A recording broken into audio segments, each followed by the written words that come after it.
नमस्कार।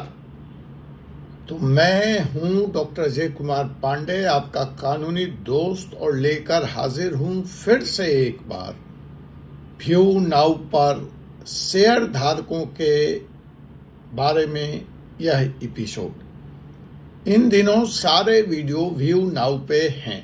अब आप कहेंगे ऐसा क्या हो गया वकील साहब, इस देश में और कोई ऐसा कानूनी विषय नहीं बचा क्या? बात आपकी ठीक है, इसीलिए सबसे पहले एक घोषणा। व्यू नाउ पर या व्यू नाउ तो एक बहाना है।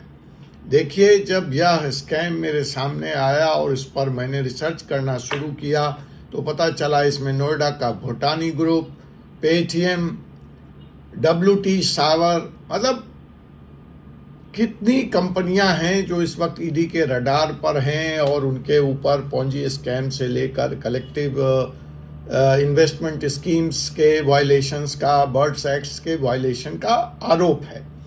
तो मेरी मजबूरी हो गई कि मैं आप लोगों को इस फाइनेंशियल स्कैम की दुनिया के बारे में बताऊं, सचेत करूं और जागरूक करूं। इसीलिए व्यू नाउ, क्योंकि केस सामने है, चर्चित है, इसमें लाखों लोगों का पैसा डूब गया है या डूबने वाला है, इसलिए व्यू नाउ पर लगातार हमारी यह पेशकश, हमारी यह श्रृंखला, हमारा यह सीरीज जारी रहेगा।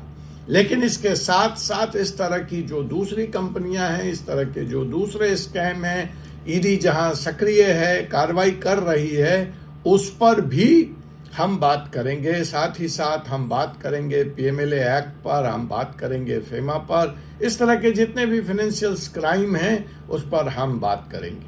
हम आपको बता ही चुके हैं कि बहुत जल्द हम क्रिमिनल लॉ का एक कोर्स लॉ एस्पिरेंट्स के लिए भी लेकर आ रहे हैं, जो क्रिमिनल लॉ की दुनिया में अपना नाम, धाम और काम बनाना चाहते हैं। यह कोर्स बहुत जल्द शुरू होगा, ऑनलाइन होगा और स्पेशलाइज्ड कोर्स होगा। इसकी जानकारी भी हम बहुत जल्द आपको अपने चैनल के माध्यम से और सोशल मीडिया से देंगे। हमारी तैयारी चल रही है। इसके साथ साथ ही आज से 4C सुप्रीम लॉ आपको एक नहीं 2 एपिसोड देगा। एक एपिसोड सवेरे और एक एपिसोड शाम में।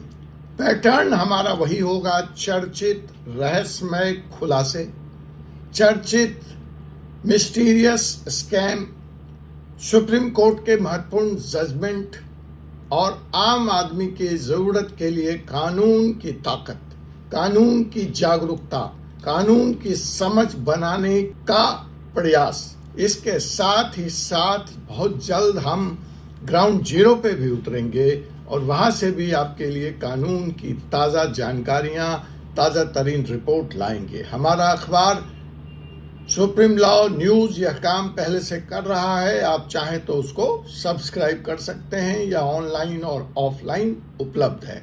आज बहुत सारी घोषणाएं हो गई। हमारी जो लेटेस्ट बुक है प्रॉपर्टी लॉज अनवील्ड, वह भी बहुत जल्दी अमेजन पे आपके लिए उपलब्ध होगी। देर हो गई है, माफ़ी चाहता हूं, लेकिन अपडेट करना ज़रूरी था इसलिए। लेकिन अब वह बुक आपको मार्च 2nd वीक से पहले अमेजन में आ जाएगी, यह मैं आपको आश्वस्त करना चाहता हूं। तो जनाब, जो आज का हमारा विषय है, जैसा कि मैं पहले ही कह चुका हूं, फिर से एक बार व्यू नाउ पे है, लेकिन इस बार जिनका इंटरेस्ट मैं यहां एड्रेस करने जा रहा हूं वह व्यू नाउ के शेयर होल्डर्स। मैं लगातार वीडियो लेकर अभी तक आया हूं। वो डिपॉजिटर्स थे view now marketing service private limited के, जिन्होंने क्लाउड पार्टिकल्स खरीदे थे और जिनको रेंटल इनकम मिला करता था। यहाँ पे मैं बात कर रहा हूँ उन लोगों की जिन्होंने एक 100% लीगल इंटरप्राइज में, लीगल बिजनेस में, पब्लिक लिस्टेड कंपनी में अपना पैसा लगाया था। अब यह जब सारा प्रकरण हुआ है और जांच पड़ताल हुई है तो यह सवाल भी उठने लगा है कि क्या शेयर धारकों का पैसा सुरक्षित है या उसका भी परिणाम हाल वही होगा जो रेंटल इनकम वालों का हुआ है। तो आइए हम इस मसले को समझते हैं। देखिए, यह जो कंपनी है व्यू नाउ इंफ्राटेक, जो कि एक लिस्टेड कंपनी है, यह मात्र 389 करोड़ की आईटी कंपनी है। इसके अकाउंट में इसके जो कंसर्न्स हैं दूसरे कंपनी हैं इससे रिलेटेड, जिसमें एक में 75% शेयर होल्डर के मालिक आरिफ निशार हैं, दूसरी कंपनी जिसमें आपके सज्जन सुखविंदर जी हैं। तो इनके बैंक अकाउंट में ईडी के दस्तावेजों के अनुसार 4000 करोड़ रुपए मिले हैं। 100 करोड़ की तो लग्जरी गाड़ियां हैं। कंपनी का टोटल मसला है वह 389 करोड़ का है। तो इस हालत में जो सबसे इंटरेस्टिंग बात है, जो अब तक आपको किसी चैनल पे नहीं मिला होगा, किसी यूट्यूबर ने नहीं बताया होगा, जो किसी एक्सपर्ट ने आपको नहीं बताया होगा, और ना आप शेयर प्राइस में लगाते वक्त आप इतनी डिटेल में जाकर आपने इसकी एनालिसिस की होगी। लोग नहीं करते, आपने भी नहीं करी। ठीक है, आप उनसे बेहतर थे जो रेंटल इनकम में पैसा लगा रहे थे बिना जाने समझे, बिना कंपनी के बैकग्राउंड को चेक किए, सिर्फ अपलाइनर दोस्त रिश्तेदार के कहने से कि साहब हमें तो रिटर्न मिल रहा है, आप भी लगा दीजिए, कंपनी अच्छी। ठीक है, आप पैसा लगाते चले गए। खास करके वो लोग जो पिछले 2 सालों से पैसा लगाए हैं उनसे तो मुझे बहुत सहानुभूति, क्योंकि पिछले 2 साल में ये सारी कार्रवाई, सारे रेड फ्लैग्स कंपनी के बारे में हर कानूनी संस्था संकेत लगातार दे रही थी, और सुखविंदर खरूर पे भी तमाम तरह के आरोप लग रहे थे, और वो बार बार आकर जूम कॉल के माध्यम से, लाइव कॉल के माध्यम से, वीडियो कॉल के माध्यम से और तमाम माध्यमों का इस्तेमाल करके लोगों का विश्वास अपनी कंपनी में बनाए रखने को प्रयासरत थे, एड्रेस कर रहे थे कंसर्न को, लेकिन कोई भी उनसे जो सवाल पूछे जाने चाहिए वो सवाल नहीं पूछ रहा था। हर कोई व्यक्ति वही रोजी पिक्चर देख रहा था जो वो देखना चाहता था, और सुखविंदर शायद यही चाहते थे कि चलते चलते भी जो पैसे बन जाएं या कंपनी की लाइफ को जितना लंबा खींचा जा सके वो खींच लिया जाए। तो जनाब आप सोचिए, एक कंपनी, इसका हेडक्वार्टर बंबई में, ऑफिस चंडीगढ़ में, बाकी एक ऑफिस दिल्ली में। अब ये इरिगेशन के लिए ये कंपनी बनी थी, सिंचाई का काम करने के लिए कंपनी बनी थी। ये कंपनी फॉर्म ही हुई थी इरिगेशन के काम करने के लिए। अब इरिगेशन में ये क्या करती, पंप बनाती, मैन्युफैक्चरिंग करती, ट्रेडिंग करती, उसके तह में मैं नहीं गया हूं, but company was basically constituted as an irrigation company, और रातों रात यह कंपनी आईटी इंफ्रास्ट्रक्चर जैसे हाईली टेक्निकल जॉब में अपने को उतार लेती है, बड़े बड़े दावे करती है, आईपीओ ले आती है। पहली साल ही आईपीओ 1900% हिट, 1900 की छलांग लगाती है। यह क्या हो गया भाई, ऐसा क्या खास था, उसके बारे में बात करेंगे अगले स्पेशलाइज्ड वीडियो में। अभी फिलहाल एक आपको जिस्ट दिखाया, एक सिनेमा का फिल्म दिखाया, एक टेस्ट दिया है। सोचिए, इरिगेशन के लिए बनी कंपनी रातों रात सैस जैसे सर्विसेज, क्लाउड कंप्यूटिंग जैसे सर्विसेज देने लगती है।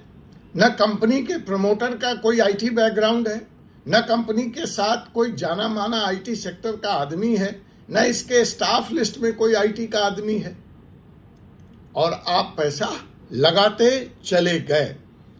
और आज सीबी और ईडी दोनों ने इस लिस्टेड कंपनी की बात मैं कर रहा हूं पर अपना शिकंजा कस दिया है। मैं उस कंपनी की बात नहीं कर रहा हूं रेंटल, मैं बार बार बता दूं, कंफ्यूज मत होइए।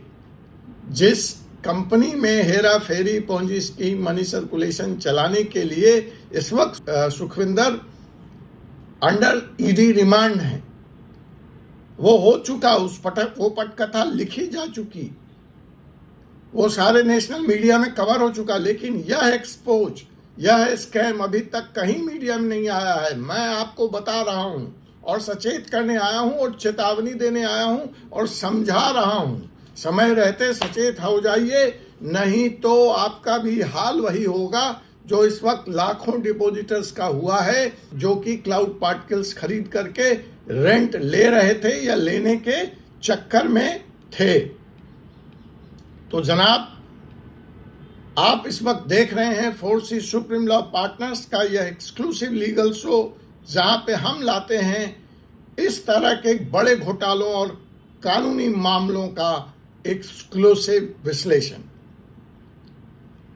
तो जनाब, जैसा मैं आपसे कह रहा था साथियों, दोस्तों, कि इरिगेशन सर्विस से शुरू होकर यह कंपनी अचानक क्वांटम सिक्योर डाटा सेंटर बनाने लगती है। अब यहां पर जो सवाल पूछने हैं या पूछने चाहिए वो हैं कि क्या व्यू नाउ इंफ्राटेक सच में एक आईटी कंपनी थी या यह पूंजी स्कीम चला रही थी। सीबी और ईडी के शिकंजे से ये बाहर निकल पाएगी? और क्या रिटेल इन्वेस्टर्स, मैं वो रेंट वालों की बात नहीं कर रहा, रिटेल इन्वेस्टर्स का भी पैसा रेंटल इन्वेस्टर्स की तरह डूब जाएगा? तो दोस्तों, अगर आपने भी इस कंपनी के शेयर में इन्वेस्ट किया है, स्टॉक में पैसा लगाया है, तो यह वीडियो अंत तक जरूर देखिए, वरना पछताना पड़ेगा आपको। तो साहब, जैसा मैंने कहा कि कंपनी को पहले साल ही तगड़ा उछाल मिलता है। व्यू नाउ इंफ्राटेक से पहले गुड वैल्यू इरिगेशन लिमिटेड के नाम से जानी जाती थी यह कंपनी, और खेती बाड़ी और पानी सप्लाई का काम करती थी, ऐसा इसका प्रोस्पेक्टस, इसका मेमोरेंडम ऑफ आर्टिकल्स और एसोसिएशन कहता है, और इसी उद्देश्य से बनी थी। और सुखविंदर जी के बैकग्राउंड को देख करके पंजाब एक कृषि प्रधान प्रदेश है जहां इस कंपनी का मुख्य बेस था, तो ऐसी सर्विसेज वहां चल सकती है। इसी सोच के साथ साथ सुखविंदर खरूड़ ने यह कंपनी बनाई होगी, लेकिन फिर कुछ मास्टरमाइंड्स उसको मिले होंगे, उसको समझाया होगा और ये क्या कहानी हो गई। तो रातों रात अचानक यह इरिगेशन सर्विस प्रोवाइड कराने वाली कंपनी एक हाई टेक कंपनी बन जाती है, और यह क्वांटम सिक्योर डाटा सेंटर्स और क्लाउड इंफ्रास्ट्रक्चर की सेवाएं देने लगती है। अब सवाल है कि क्या कंपनी का कोई अपना पेटेंटेड कोई नई टेक्नोलॉजी डेवलप की? किस बात पे 500% शेयर उछाल मार गया भाई? कौन सा ऐसा टेक्नोलॉजी आपके पास पेटेंटेड था? कौन सी आपने नई टेक्नोलॉजी बाजार में लाई? कौन सी नई टेक्नोलॉजी आपने डेवलप की? I understand WhatsApp, I understand Microsoft, I understand Apple. आपने ऐसा क्या किया? आपकी कंपनी ने ऐसा क्या किया? आईटी सेक्टर का कोई एक्सपर्ट था आपके साथ? नहीं था। या यह सिर्फ एक इन्वेस्टर्स को फंसाने का प्लान था, एक छलावा था? हैरानी की बात तो यह है कि कंपनी का पहले साल ही स्टॉक 550 रुपए से 500 रुपए तक पहुंच गया साहब। आप देख लीजिए, 10 गुना उछाल, और सेबी के कान खड़े हो गए। सेबी ने इस कंपनी पर कड़ी नजर रखनी शुरू कर दी, और सेबी ने यह जानना चाहा, यह समझना चाहा कि क्या यह शेयर प्राइस गेम प्लान का हिस्सा था? क्या यह बंबई एक स्टॉक एक्सचेंज में सेबी के आंख के नीचे, आंख के सामने, नाक के नीचे दूसरा हर्षद मेहता कांड पनप रहा था? अब जब इस जांच में आगे बढ़ती है तो हम देखते हैं कि इस कंपनी के प्रमोटर्स और डायरेक्टर्स में किसी के भी पास भी आईटी सेक्टर का कोई अनुभव नहीं था। सुखविंदर सिंह खरूड़, दी मास्टरमाइंड, इरिगेशन से अचानक आईटी एक्सपर्ट बन जाते हैं। टेक्निकल बैकग्राउंड नहीं है, फिर भी क्वांटम सिक्योर सेंटर बनाने का दावा करने लगते हैं। अब ईडी को इन सारे एंगलों से जांच करना है। बोर्ड के बाकी मेंबर इस वक्त जब कंपनी क्राइसिस में है लगातार इस्तीफा दे रहे हैं, कंपनी छोड़ रहे हैं, क्या अंदर खाते अब भी कुछ बड़ा घोटाला चल रहा है इस कंपनी में? और जो आपके लिए सवाल है, जहां मैं इस वीडियो को आज छोड़ के जा रहा हूं आप रिटेल इन्वेस्टर्स के लिए, कि क्या आप लोग गलत हाथों में पैसा दे चुके हैं और फिर से एक बार यह कहानी माल मिर्जा का, होली खेलें गालिब। तो पैसा तो मिर्जा साहब का है और मस्ती ले रहे हैं गालिब साहब। तो इस कंपनी की जो वास्तविक ऑनरशिप है वो भी रिटेल इन्वेस्टर्स के पास है। जो प्रमोटर्स हैं, डायरेक्टर्स हैं, उनके पास सिर्फ 36% शेयर्स है। डोमेस्टिक इन्वेस्टर्स कोई इसमें आया नहीं, इंस्टीट्यूशनल इन्वेस्टर्स। फॉरेन की बात आप छोड़ दो, फॉरेन इंस्टीट्यूशनल इन्वेस्टर्स की, तो सारा माल तो मिर्जा का है और होली खेल गए सुखविंदर। अब मौजूदा हालात में बिकॉज ये एक लिस्टेड कंपनी है तो सारी जिम्मेवारी, सारा ठिकरा सेबी के सर फूटेगा और फूटने जा रहा है। और 2-4 विकेट सेबी में भी गिरेंगे। मैं आपको अभी बता दे रहा हूं, सेबी के कर्तव्य से ऐसे भी मोदी जी खुश नहीं हैं। और बरसों बाद सेबी को हमेशा एक ब्यूरोक्रेट ने चलाया, एक सीनियर आईएएस अफसर ने चलाया। लेकिन पीछे दिनों ऐसा हुआ कि ब्यूरोक्रेट एक बंधे हुए माइंडसेट में काम करता है, ब्यूरोक्रेटिक स्ट्रक्चर में काम करता है, नौकरशाही के गुण उसमें ऊपर से नीचे तक भरे होते हैं। इसलिए अगर इस डोमेन को, इस संस्था को किसी एक्सपर्ट के हाथों में दे दिया जाए तो देश का इकोनॉमी का भला होगा। और ऐसा एक प्रयोग इस देश में हुआ, लेकिन उस प्रयोग का परिणाम क्या हुआ आपको पता है। इसलिए मोदी जी ने फिर से अब यह तय कर दिया है कि सेबी का जो नुमाइंदा होगा, जो चीफ होगा, वो ब्यूरोक्रेट होगा और वहां उसकी पोस्टिंग हो गई है। तो उसके ऊपर आते के साथ कंधे पर देश की जनता का SEBI, Bombay stock exchange, public stock exchange में विश्वसनीयता, क्रेडिबिलिटी और इन्वेस्टमेंट का अच्छा हॉरिजन बना रहे।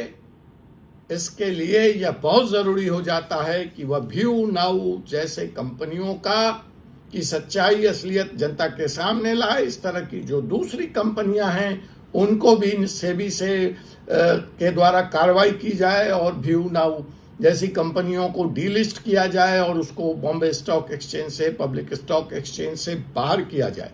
इस वक्त हिंदुस्तान का शेयर मार्केट ऐसे ही भारी चैलेंजिंग दौर से गुजर रहा है। आप भली भांति हैं जो लोग शेयर में इन्वेस्ट करते हैं। फॉरेन इन्वेस्टर्स बाहर जा रहे हैं। अच्छी कंपनियों, even Nifty 50 is under stress.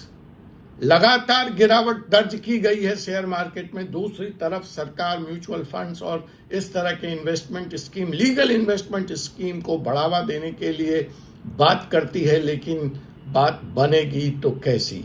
तो साहब, सेबी और एडी दोनों इस वक्त लगातार नजर बनाए हुए हैं व्यू नाउ पर। क्यों? क्योंकि इस कंपनी ने फाइनेंशियल रिपोर्ट्स में भी देरी की है। क्वांटम सिक्योर डाटा सेंटर चलने का, बनाने का कोई वैध सबूत अभी तक कंपनी न सेबी को न ईडी को दे पाई है। और सेबी को शक है कि यह दूसरी कंपनी भी आईटी इंफ्रास्ट्रक्चर के नाम पर एक पॉन्जी स्कीम चला रही थी।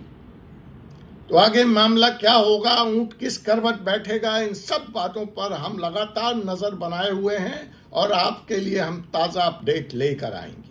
हम इस सीरीज की दूसरी श्रृंखला में आपसे बात करेंगे कि अगर आप शेयर होल्डर्स भी चाहते हैं कि आपका वही हाल ना हो जो रेंटल पाने वाले इन्वेस्टर्स का हुआ, तो आपको क्या कार्रवाई करनी चाहिए, आपका क्या एक्शन प्लान होना चाहिए, इस पर भी हम बात करेंगे। लेकिन फिलहाल जो नजर रखने की जरूरत है, वो नजर बनाए जाने की जरूरत है, वह 8 मार्च पर है। आज से ठीक 3 दिन बाद, जहां की ओवर डिलेड बोर्ड मीटिंग्स और उसकी रिपोर्टिंग सेबी को होनी है।